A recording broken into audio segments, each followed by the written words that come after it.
In this video, we will build an HTTP based file browser in Java with just Java SDK. Before starting, if you haven't subscribed to my channel, then please subscribe and click on bell icon. Now let's start. First, let's establish some functional requirement. HTTP based file browser, which will allow us to view files and download them. HTTP server should listen on port 8001. It should serve files present under current working directory. File path is represented by URL, and if the file is not present, then appropriate response should be returned. The HTTP server is only going to support method get, and if any other method is passed, then appropriate response should be returned. Now there may be some future requirements related to customization, validation, security and distributing executable, but we will skip those in this video. Now that we have our requirements finalized, let's go over components that we are going to use to implement this HTTP server. Java Platforms comes with basic building blocks for creating an HTTP server from scratch. For this purpose, we will utilize HTTP server and HTTP handler classes present in com.sun.net package. HTTP server class implements a simple HTTP server. Instance of HTTP server is bound to an IP address and port number, and it listens for incoming TCP connections from clients on this address. HTTP handler, on the other hand, is an interface which provides method which is invoked to process HTTP exchanges. One or more HTTP handler objects must be associated with the HTTP server instance in order to process the requests. Now that we know basic building blocks, let's start with the implementation. I have a basic Maven project setup and separate packages and skeleton classes created for HTTP server and HTTP handler classes. So as you can see in our project, we have a class file server. This class is going to have our main method, and inside this main method we are going to start the HTTP server. We have another class file request handler, and this class is going to process the requests. So let's start with implementing the main method. The first thing that we are going to create is define our port number and current working directory. So let's do that.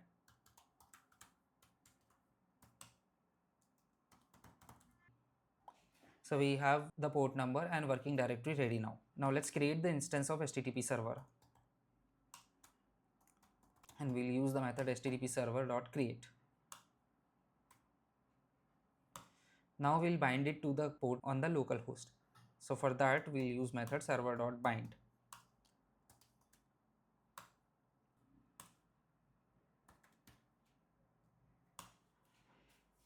The next thing that we are going to do is add a handler and the context path for that handler. So we will do server.create context. This is a root path, and we'll use the file request handler. Now we need to provide a thread pool executor where the threads will be used to process our request. For the purpose of this, we'll use the virtual thread pool executor. So for that, we'll set up the executor. Now we are ready to start our server, and we'll just log this. So here we have added the logs to indicate that the server has started racing on port 8001. Now we'll go ahead and implement the file request handler, and we need to implement this interface HTTP handler. So let's go ahead and do that. We'll implement the methods, handle method. Now that we have the handle method implemented, the very first thing that we are going to do is make sure that the method is the get method and other methods are handled properly. So let's do that. Now if get dot equals, so we'll say exchange dot get request method, then we'll process the request, else we'll discard the request. The very first thing that we are going to do, we are going to create a generic response method. So for that we'll do private void respond, and this method is going to have the response text response, and next thing it is going to have is a status code. So the first thing that we are going to do is convert the response to a byte array. So we'll do response dot get bytes. So now we have response bytes. One thing that we missed over here is that we need HTTP exchange to respond to the request. So we'll add it over here. We'll set the status code and the response length. So status and response bytes dot length. We'll need to add a throws statement, throws IO exception. Now the next thing that we are going to do is set the content type. Get response headers dot add, and we'll add content type, and we'll say text slash html. So we have our content type ready. The next thing we need to write the response. We'll use the output stream present in the exchange stream exchange dot get response body,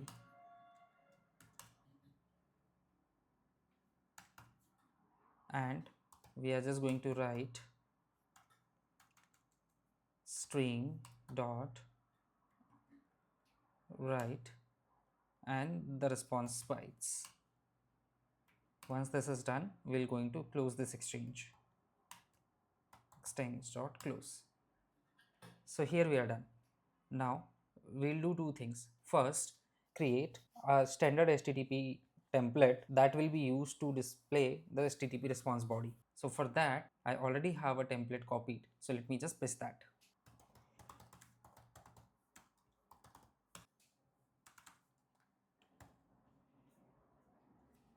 So as you can see, this is the generic HTML body, and this defines some style as well as some template for the response body. In this, there are two things which are going to be dynamic. One is the title, and next is the body, which contains an unordered list of the hyperlink. To discard the request, first get the response string response equals to generic HTML body dot formatted, and the first thing is the title. So for title, we are going to use the request URI,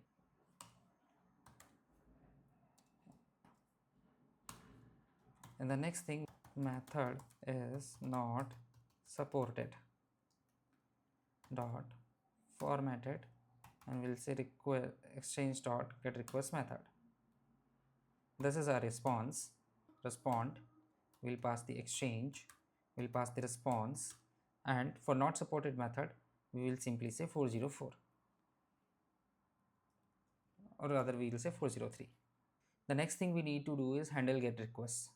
So what we are going to do over here is we are going to create another method, private void handle get.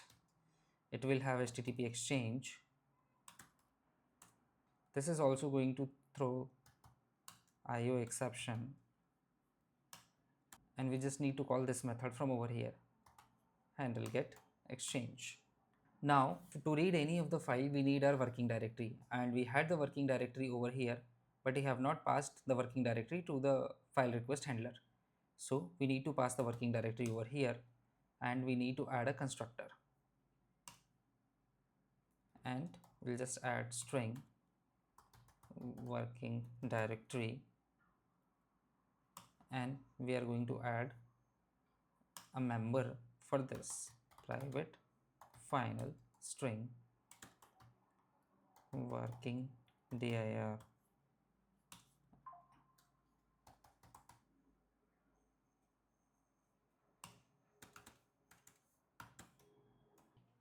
So now we have our working directory ready with us. We'll need to get the request URI from exchange and add it with our working directory. We have working directory. Let's assign that to a variable, and we have our file path.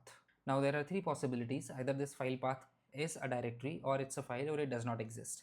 So if it doesn't exist, we'll just return from here.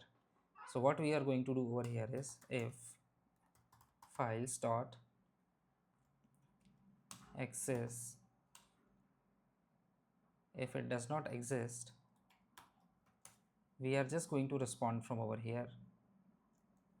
So we just copy the same thing, and we'll need to simply say file not found, and we can return for this. Does not require any formatting over here, and we need to return from here. Next is there are two possibilities, if it is a directory or if it is a file. So we'll again have an if else block, files dot is directory, we'll pass file path, So first let's add a handling for a normal file. In case of normal file, we'll want to make sure that the browser downloads the file. So for that we'll create a method. So we'll say private void handle file download, and this will again require the HTTP exchange, and it will require the file path.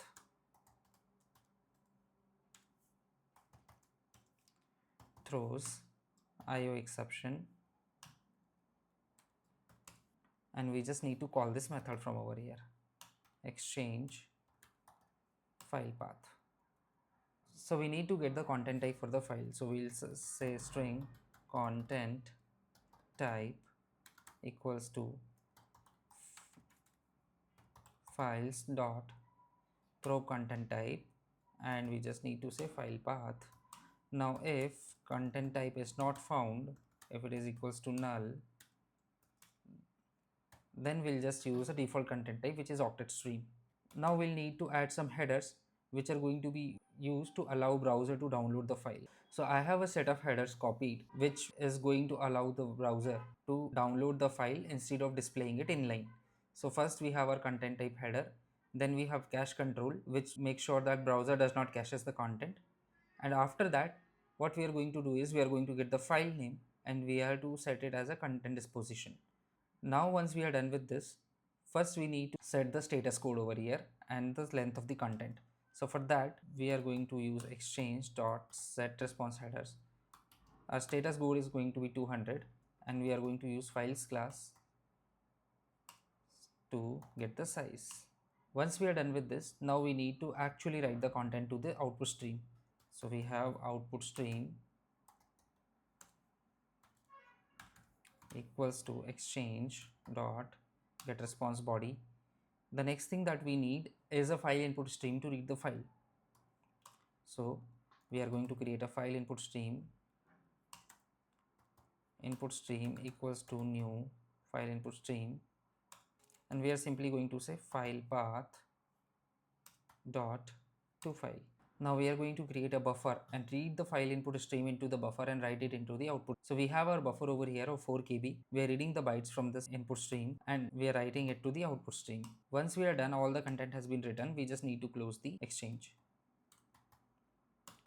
So this will allow us to download the file. Now we have the last piece of the puzzle, and the last piece of the puzzle is showing the directories. So let's create a separate method for that. So we'll call the method handle directory listing. Again, it will have HTTP exchange. So we'll have HTTP exchange over here and we'll have file path over here. This is again going to throw IO exception. Now there are two things that we need to do in this method. So the very first thing is that we need to create a hyperlink for the parent directory, and that's going to be conditional. Next thing is that we need to list all the files which are present in this directory and create a hyperlink for those. So the first thing that we are going to do is create a string builder for our response content. So we have string builder response equals to new string builder, and once our string builder is ready, we are going to call the respond method. Respond exchange response dot to string, and status is going to be 200. So the first thing that we are going to do is we are going to add a link to the parent directory. So what we have done over here is couple of things. One is we have renamed our string builder to links because we need to send it with generic HTML body. So this is actually going to contain only the links, and the generic HTML body is going to be formatted with these links and the request path. We have taken the request path in the variable because we will be using this going forward. So the first thing that we are doing is we are checking if the request path is not the root path. In that case, create a link for the parent. So what we are doing is initiating the parent path with the request path, checking if it is ending with slash, then we are removing the slash, and then we are using the substring to get a link to the parent path. After that, we are just going to create a li entry, and this is going to be icon folder, and it is just going to be a hyperlink to the parent path. Now the next thing that we are going to do is going to create a link for each of our files which are present in this directory. So here we are simply iterating over all the files which are present in the directory, and for each of the file what we are simply doing is creating their path, and then we are creating another entry in the link, As you can see, it's just going to create a span over here, and this span is again going to be contain either of a folder or of a file, and then there is just a link. So the link is just going to contain the link to the child path, and we are going to append slash if it is a directory, and then the text is going to be the file name. Now let's try and execute this, and let's see what we get. So as you can see, our server has been started on port 8001, and it says that it is going to serve the files from HTTP file server. And now open this link into the browser. So we are getting an error that SSH connection received and no HTTPS context created. So let's see what's the problem. So the problem over here is that we have created HTTPS server instead of HTTP server. So let me change that. So as we can see, we are not getting any response. Now why is this happening? So what happened was that while we created the method to handle the directory, we have not actually called the method. So we need to call the method. So let's stop this and let's call the method. Handle directory listing, exchange, and file path. So this should be it, and after this we should be able to get our file listing. So let's open this, and as you can see, we are getting all the listings of our file. If I click on the source, you can see I am getting the parent directory link, and I can go back to it. And if I go into the source further, test Java, nothing is there. Let's go to the main Java file server, and let's click on this, and as you can see, we were able to download this file. I hope you liked this tutorial to create a simple HTTP based file server, and see you in the next video. Thank you.